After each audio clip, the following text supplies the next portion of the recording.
For decades, the drug naltrexone has served as a standard high-dose opiate receptor antagonist to manage severe opioid addiction. At a standard clinical dose of 50 milligrams, the drug floods the body, creating a continuous, impenetrable blockade of opiate receptors. When researchers look at this exact mechanism in the context of oncology, the biological response creates a severe pharmacological paradox. The drug's defining strength, that total continuous receptor blockade, actually accelerates tumor growth. This forces a radically different approach to dosing. This excerpt details in vivo studies from the 1980s. The data shows conventional naltrexone doses accelerated neuroblastoma tumor growth in mice. A standard 10 mg per kilogram dose induced continuous occupancy of the opioid receptors, directly causing that increased tumor growth. But the anomaly appeared when researchers dropped the dose by over 90%. At just 0.1 milligrams per kilogram, the biological response completely inverted, inhibiting the tumor instead. This chart illustrates a biphasic dose-response curve. The x-axis represents the drug dose, and the y-axis shows the rate of tumor growth. Notice the high-dose peak correlates with increased tumor growth, while the sharp drop into this microdose zone results in tumor inhibition. The anti-tumor response does not come from shutting down the receptor. It comes from the specific biological chaos caused by an intentionally incomplete blockade. Low-dose naltrexone operates through a tripartite mechanism. The first pathway begins in the central nervous system. A precise microdose leaves a fraction of opioid receptors exposed and active, deliberately creating a functional biological deficit. The nervous system detects this perceived deficit and compensates by triggering a massive surge in endogenous endorphin production. These newly generated endorphins flood the extracellular space, seeking out alternative targets across the body, including malignant cells.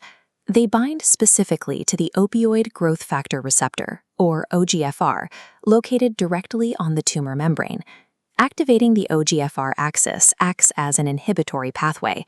It directly suppresses the cancer cell's ability to proliferate.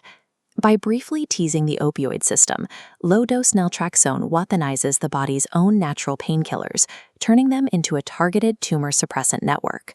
The second pathway operates entirely outside the opioid system.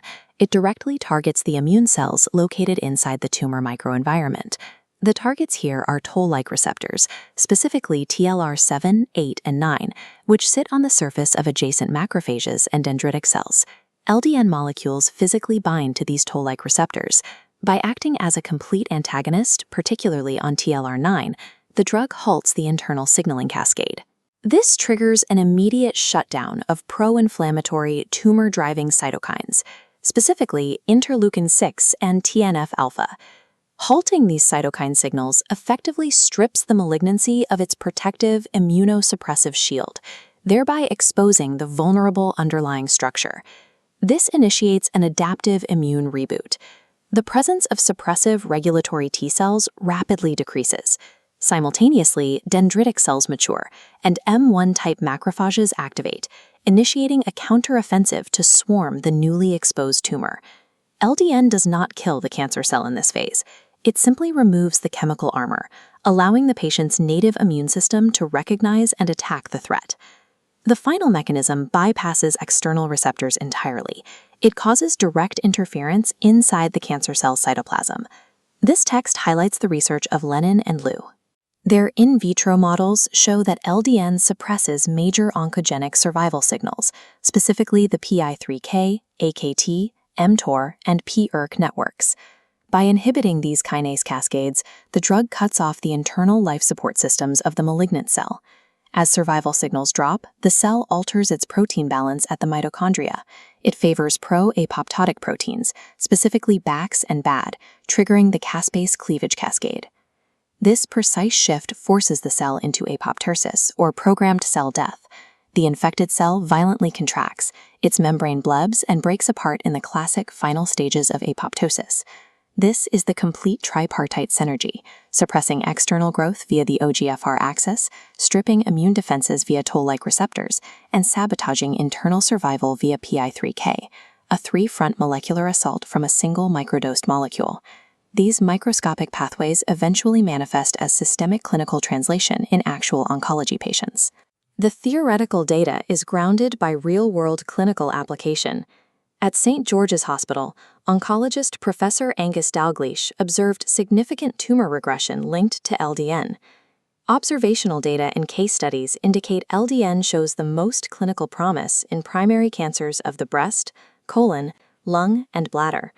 In these cases, it acts as a highly tolerable adjunctive therapy, complementing existing treatment modalities without compounding systemic toxicity.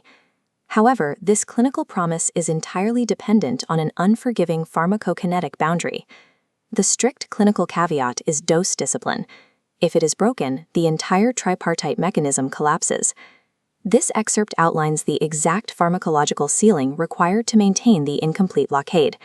The dosage must begin at 2 mg and strictly not exceed 4.5 mg daily. Paradoxically, pushing past that threshold reduces the anti-inflammatory effects.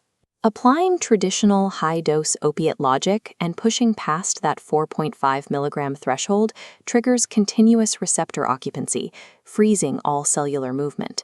Crossing this threshold reverses the biological effect. It halts the immune reboot and risks reactivating oncogenic pathways. Low-dose naltrexone requires exact precision. It proves that the most profound biological interventions often require the lightest possible touch.